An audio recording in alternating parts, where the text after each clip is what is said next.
There are new developments involving the man accused of killing a family of 4 from Fallbrook and then dumping their bodies in the desert. Less than 90 minutes ago, a judge ruled that Chase Merritt will stand trial. 10 News reporter Steve Fiorina is live in San Bernardino. Steve, a detective testified the McStays may have been killed with a sledgehammer. The weapon found at the burial site in the high desert.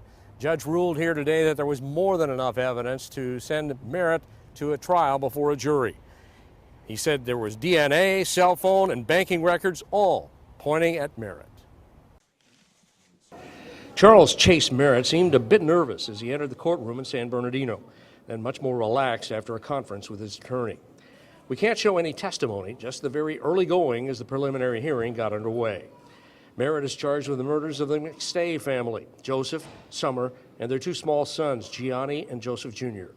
They disappeared from their home in early 2010. Their bones not discovered until more than 3 years later in shallow graves in the desert north of Victorville. Early testimony centered on evidence found in and near those 2 graves where the medical examiner said at least 3 of them had their skulls crushed. The last was too damaged to tell. One grave also held what is believed to be the murder weapon, a 3-pound sledgehammer with a paint smudge on it.